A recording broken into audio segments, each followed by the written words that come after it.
Hello, lovely friend. I am Dr. Mary Barson. And I'm Dr. Lucy Burns. And this is the Real Health and Weight Loss Podcast. Hello, lovelies. We are super excited to be bringing you this series in menopause, where we're interviewing guests on their expert subject regarding perimenopause, menopause, and beyond. As always, any information in this podcast is just considered general advice, and we would urge you to seek medical attention if you have any concerns about your health. If you're interested in exploring the symptoms of menopause or perimenopause, we have a checklist which you can download at our website, rlmedicine.com/checklist, or as always, you can click the link in the show notes. Thanks, lovelies. Enjoy this series. Good morning, my beautiful friend. How are you today? I am without Dr. Mary, as sometimes I am. As you know, we have guests from time to time, and I have a cracker of a guest this morning. I think that you will learn so much about things that we don't talk enough about. And of course, as you know, we have been chatting quite a lot about menopause and perimenopause, but I'm here to tell you, as is my guest, that it is way more than just a hot flush or two. I am pleased to introduce to you Dr. Sunita Chelva. She is a legend. She's got her own specific perimenopause and menopause clinic over in WA called Hera, which I love, like opposite of hero, but Hera. So, and is an absolute wealth of information. So, Sunita, welcome to the podcast. Thank you so much for having me, Lucy. It's a real honour. I've been enjoying listening to your podcast, and I've learnt a lot myself, actually. So, thank you. Oh, excellent. Thank you. Well, as we were talking off air, we know, and we've been doing this menopause series to sort of bring home the fact that menopause is more than hot flushes. And whilst hot flushes are annoying and inconvenient and can certainly impact a woman's life, there is a whole heap of other things that we're not talking about necessarily. And so it's time for us to shine a bit of a light on it. And yes, I'm super interested to hear your thoughts, particularly around the musculoskeletal system. Yes, I know. Now, it's something I think that, we know that bones, Lucy, and muscles are a framework of our body, but without them, we would be a quivering pile of jelly. I mean, they're not just for support and structure and movement, but they've got many other functions that we don't really think about. So mineral storage, blood production in the case of bones, metabolism in the case of muscles. And we don't really pay attention to our muscles and bones when we're younger, do we? Because it's not until we actually injure something that they generate pain and we go, oh, that's inconvenient. Yes. Mobility is really a gift that we take for granted until we actually lose it, I believe. So we know at menopause, as we talked about, there's this seismic shift in physiology with this reduction in estrogen, progesterone, and testosterone. And this has quite an impact on our bones and muscles. And women suddenly notice, it's almost overnight that they can wake up with terrible aches and pains and stiffness. And my patients often come in saying, gosh, I feel like an 80-year-old woman. I'm 45 and I feel horrendous. Yep. It's actually, you talked about hot flushes and night sweats and things. That's what we all know. But musculoskeletal issues are actually one of the most common complaints and least talked about. I see it with women who are, not just sedentary, as often happens at this stage of life, but even the ones who are actually great exercisers, the ones who've always had good habits. And they find this very distressing, particularly with the limitations of their movements. They're suddenly not being able to do what they used to be able to do. And that's, that really is impactful on someone's life. Absolutely. So what I'm hearing from you is that there is like almost two components to the whole musculoskeletal issues, the things that happen immediately and then the things that go on to happen as we age and progress if we don't do anything about it for the future. Have I got that right? Absolutely. It's a different trajectory for everybody. That's the interesting thing. And I guess it all depends on your individual experience of menopause. It's very different for different women. And Menopause is one day, seemingly. It's an arbitrary, scientific thing that we've conjured up to say on this day, you've 12 months after your last period, you've thrown out your last egg, all your hormones are rock bottom. But through, 4 months to 10 years before, through perimenopause, things are starting to fluctuate. On average, they are reducing. So, a lot of the things that I hear, patients have been to many doctors, many specialists and other allied health before they've come to see us, and no one's actually validated them for the fact that perhaps you are actually perimenopausal, you're losing your hormones, and therefore, because we know that all these hormones impact every single cell in our body, that your symptoms are probably due to that. And so there's this new terminology you may have heard about, the musculoskeletal syndrome of the menopause. It's recently been coined, and I think it's a great umbrella term for what happens to our muscles and bones at this time. Things like back pain, plantar fasciitis, hip and shoulder bursitis, and frozen shoulder often seem to cluster around this time of menopause as well. And we see increasing diagnoses of inflammatory arthritis and fibromyalgia. And a recent study has shown that up to 70% of menopausal women have musculoskeletal symptoms, and 25% of them have disabling ones at that. And so frustratingly for clinician and patient alike, some of these pain syndromes don't correlate with any of the findings that we see on radiological imaging.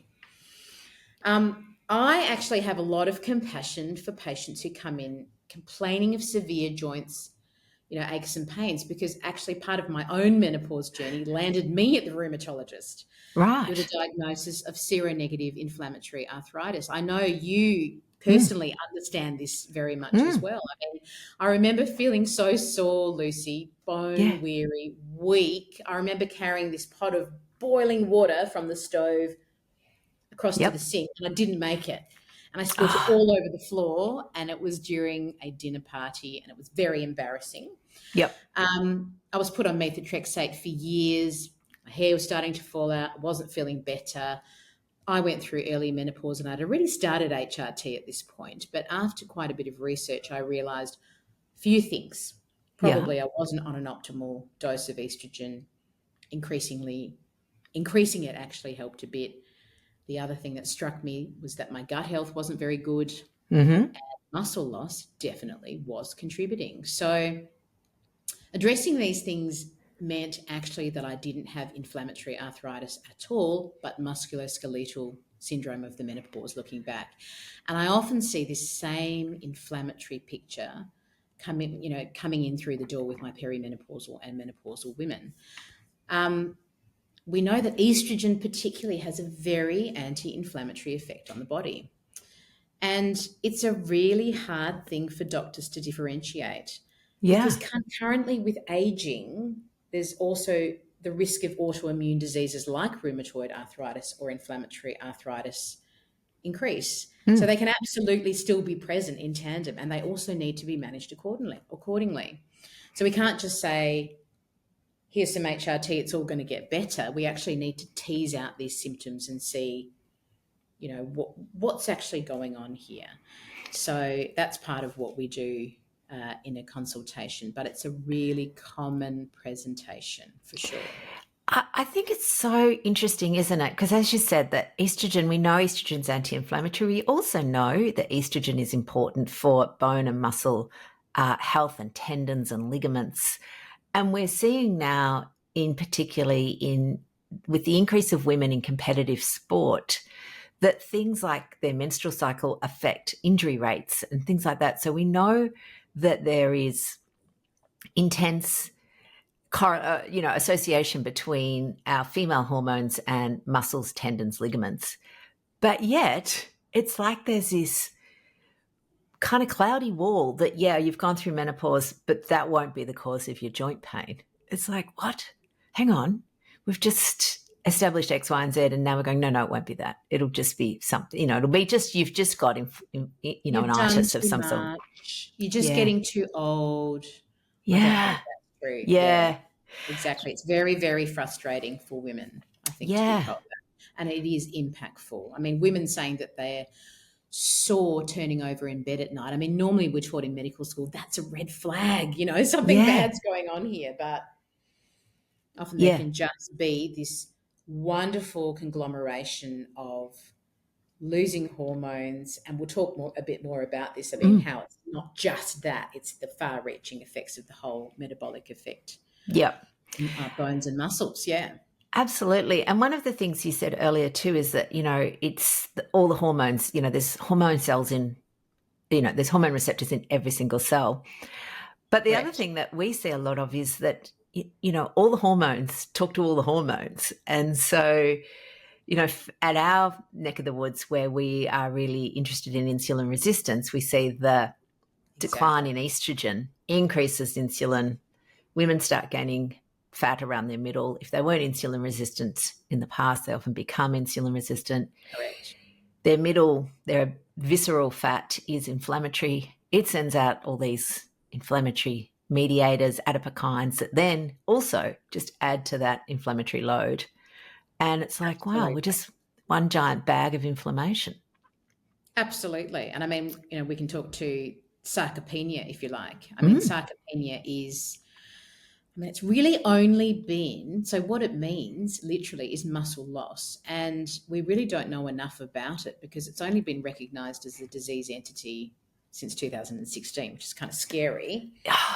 And, we know that muscles, like our bones, are dynamic entities, and they're not just for locomotion, they're not just for stabilising our joints, but they have, as you said, that metabolic thermoregulatory role as well. The amount of muscle mass we have actually defines our basal metabolic rate.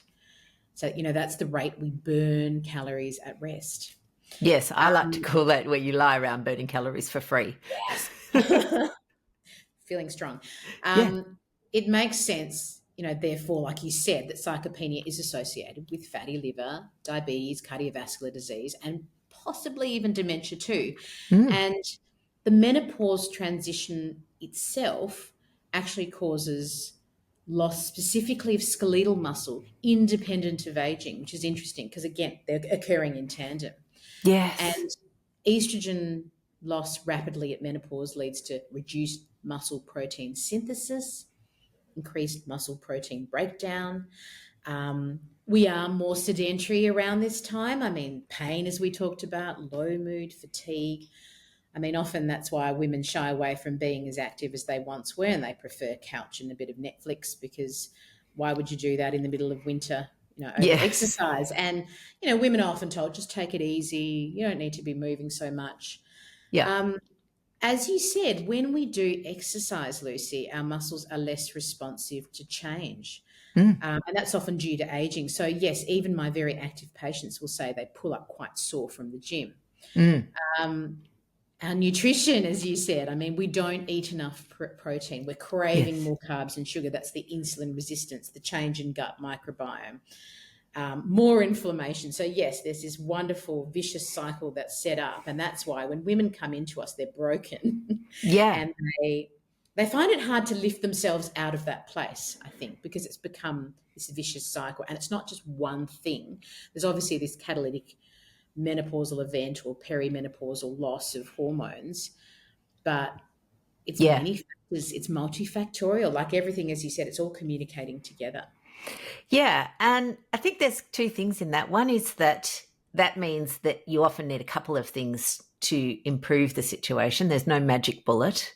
No.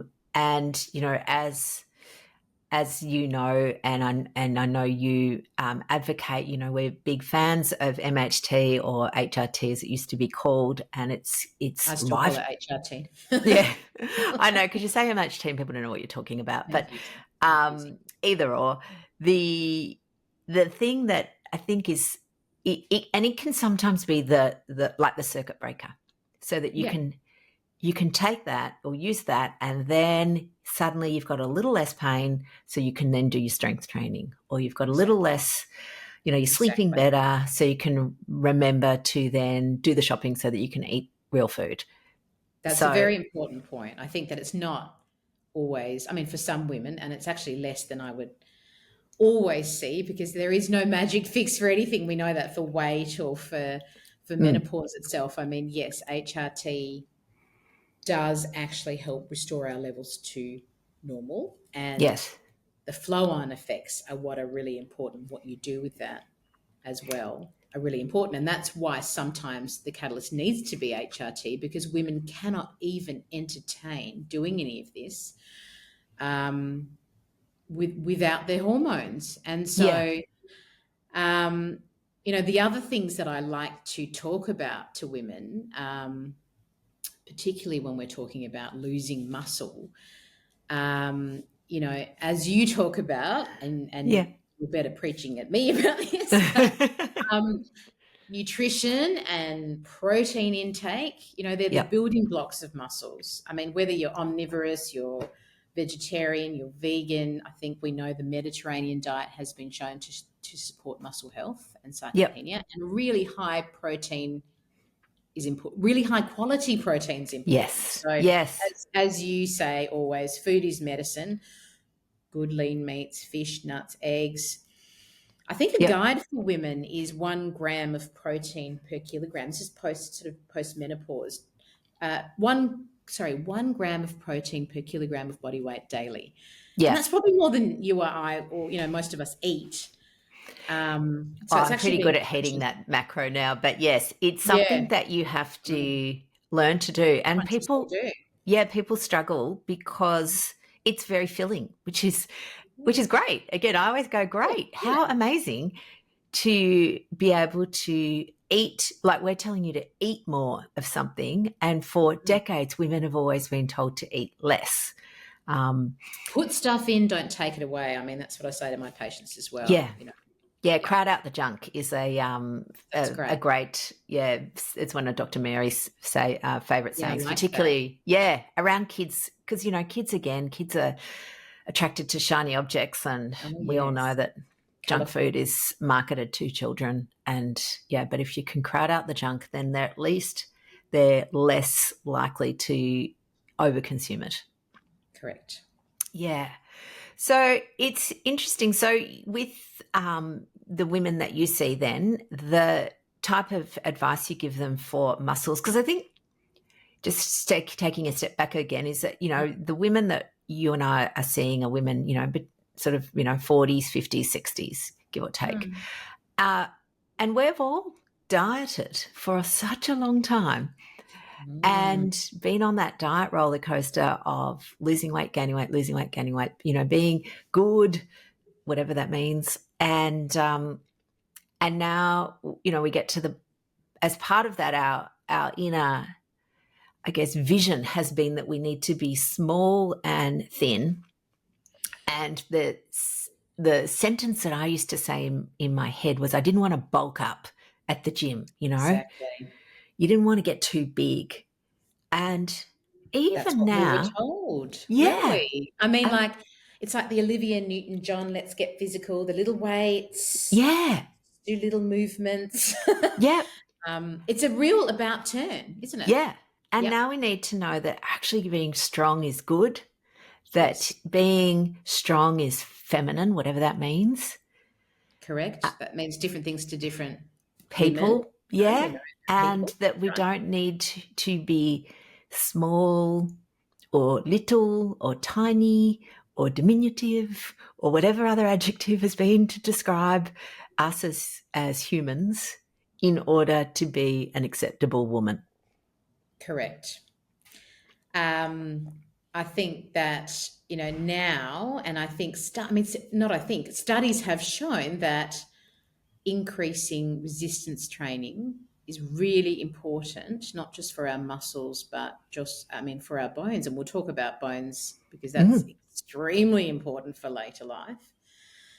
But, I see, there's a lot on social media, and there's a lot of people doing a lot of posing at the gym. Yes. Lifting heavy weights and showing their beautiful sculpted bodies, which is, inspirational for some. But for that woman, a lot of the time that we see, it can be quite overwhelming. And I think, I like to say, just start off with small little habits Mm. Just do something, move a little bit. Lift your shopping bags a few more repetitions, take the Yeah. stairs, ride your bike to work. If you don't do it every day, that's okay, but start somewhere and build up. I mean, if you're not sure, if you've had injuries before, get help from a physiotherapist or an exercise physiologist. Mm. Not everyone loves the gym, No. but really the key is finding something that you love. And midlife is a really important time to start doing these things, start building small habits. Yeah. I was not a natural exerciser, but Mm-hmm. learning that actually pain is often treated with exercise and movement and weights is quite a revolutionary thing, because if you pair that thought, if you think pain relief, also endorphins, really is a powerful motivator, I think, for Yeah. women. And Absolutely. And I use the mental health component of exercise to get me going, because yeah, future me, well, current me sometimes doesn't care about future me. So current me, I need to bring it back to what does current me need? And because when I swim, which is helpful for lots of things, not helpful for bones, but we can talk about that in a minute. But it's the contracting of muscles that increases those myokines, which is then talks to your brain and basically improves your mental health. So sounds absolutely. weird, but you contract your muscles and you are happier. Absolutely. And I know that your podcast is a lot about weight, and our patients do, and women do, concentrate on their weight, not just for vanity's sake, but for Mm. health's sake. And as we said, losing muscle, losing skeletal muscle, we don't realize that that actually contributes to our weight Yeah. gain. And so also coming at it from, patients will say, I'm eating really well. I'm doing everything that you're saying. I'm putting all the protein in, but I'm not losing weight. Well, if you can actually change, if you can build some muscle, our bodies are so dynamic. If you can actually build some muscle, that will help with your insulin resistance. That will help, as you said, with your mental health, which will help with your Yeah. motivation, which will help you get back to the gym. And so undoing that vicious cycle to a positive cycle. Yeah. We call it spiraling upwards. Spiraling upwards, yes. Yeah. So, And this is, yeah. do you know, one of the things I think you just touched upon there too is that whole body composition. And this is Correct. what drives me bananas.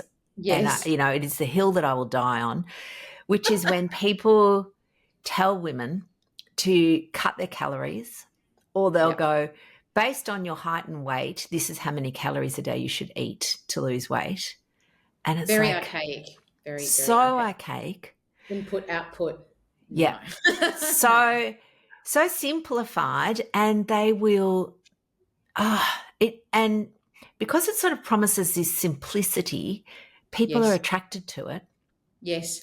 And because initially, if you do reduce your oral intake, your calories, your food, whatever you want to call it, the number on the scales may well go down.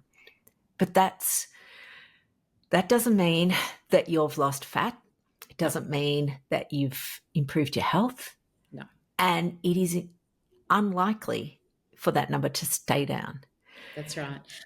I'll tell you an interesting sort of epiphany I had actually a few years ago, if I may. As you said, we're all taught that we need to be, very slim and small and diminutive. And my body's never been that. So part of, I think accepting who we are is part of our ethnicity and our genetics. Yes. And it wasn't until, so my ancestry is Sri Lankan, and I went to Sri Lanka for the very first time in my life about 6 years ago. And I saw this sort of cultural dance where they were doing amazing acrobatic flips and jumps and, amazing displays of strength. And I noticed, I was like, these people, they're not diminutive. These women are not tiny. They are strong. And my body, and I realized that is where my genetics and my body shape comes from. So often within our own genetics, we have to accept, and we know there's lots of interesting, genetic drivers for that, but accepting our body for where it's at and composing it as such. So, we will lose and gain weight, put muscle on in different areas, genetically, ethnically determined. So accepting that, I think, as we get older is really important and part of how we harness the best out of our bodies. Oh, absolutely. Like 100%, 100%. I wrote a blog a few years ago now, which I probably should rename because it's called Self-Love and Whippets, which is not a very searchable term, so people don't really go looking for it. But what it was drawing a comparison basically to the care we give to our dogs. And, as a dog lover, I have 4 dogs and they're all different shapes. I love them all equally. Exactly. I look after them well. And I don't want them to change. I don't want one dog to be the same as the other dog. One's a Kelpie, one's a Border Collie, and 2 are little white fluffies. Love it. And somehow in human health in human aesthetics, we've decided that everybody should look like a whippet. Yes. And we can't. We aren't, and we don't need to be. That's right. But and sometimes that whippet will think it is as strong as a Ridgeback, and it probably is, even though it has tiny ankles. And that's the thing, I think, wherever your body's at, you can still achieve the same outcome as well. I remember that blog that you wrote, and I loved it because I love dogs as well. And that is an amazing message to get across to humans in terms of our body acceptance. Yes, I think we need to hear it a lot because, again, women our age have internalised for decades the small, be a bit smaller, be a bit quieter, be a bit less. Definitely continuing to hear that. So the summary for the muscles that I'm hearing from you then is that, yes, there are musculoskeletal, or there's certainly muscular issues that start that are often unveiled around that perimenopause time. Even earlier, possibly, actually. I think these things even occur. So actually we peak, our bone and our muscles peak in our 30s. Right. Even before, when we even are cognizant of what's going on. Yeah. And we start to lose it from then. Yeah, we start to lose. Yeah. So it's actually, for younger women listening, something that we need to address earlier. Yeah. Start that. It's like compound interest. People often go, I wish I'd started my super a bit earlier, or I wish I'd started, do start as early as possible, build in good habits that become easy. We wrote another little post just not that long ago called 5 ways to increase your strength when you haven't got any time. Yeah. And so the first little tip was to stand on one leg when you're brushing your teeth. Yes. So everyone, most people brush their teeth twice a day for roughly 2 minutes. So if you can get into the habit and extend it out to 1 minute each leg, that's a really good tip for balance, glutes, strength, proprioception. Yes, all the things without taking any extra time or costing you any money. And then you can challenge yourself by closing your eyes. Yeah. Oh, yes. On one leg. Yeah, absolutely. Yes. Don't do that until you're really confident. Yes. And then we did one where if you're boiling the kettle, which again, lots of us still boil a kettle, making cups of tea or whatever, to do some sideways steps. Yep. And again, just because we spend a lot of time walking forwards. That's right. And we don't spend much time sidestepping. Yeah. Yeah. We then said when you get out of bed in the morning, instead of sort of just lolling out of bed, if you spin round, put both feet on the floor, stand up from your bed without using your arms. And if you find that easy, just do it 10 times. It will take you like 10 seconds. Yeah. Yeah. Or do it every time you get up out of a chair or off the toilet. You can fit it in without somewhere. Yeah. That's every time you get out of the car. Right. Yeah. Yeah. But unless you're conscious or mindful, you don't. Humans are so interesting. Not only have I got 4. Yes. Almost. Not only have I got 4 dogs, we also have 3 cats. And I've noticed that all the pets, when they get up and they'll stretch. Yes, they do. My dogs do the same. Beautifully. Yeah. They do downward dog. Stretch, downward dog, cat arch. They do all of that. Yeah. And we just get up and walk. Yes, and wonder why we're so stiff. It takes an hour to sort of warm up. That's right. Absolutely. Yes, so many things that you can do that just, the power of small steps, little tiny things that you can add in that over time, compound interest, make a huge difference to your well-being. That's right. Gorgeous friends, we are coming back next week to talk about bones. This has been such a great chat, and we've just gone on and on about the muscles, which is wonderful. And dogs. And dogs and cats, absolutely. Whippets. And what we're going to do is revisit this conversation next week. So I would love for you to join us, where we will be talking about all things bones. Sunita, I'll see you next week. See you next week. The information shared on the Real Health and Weight Loss podcast, including show notes and links, provides general information only. It is not a substitute, nor is it intended to provide individualized medical advice, diagnosis, or treatment, nor can it be construed as such. Please consult your doctor for any medical concerns.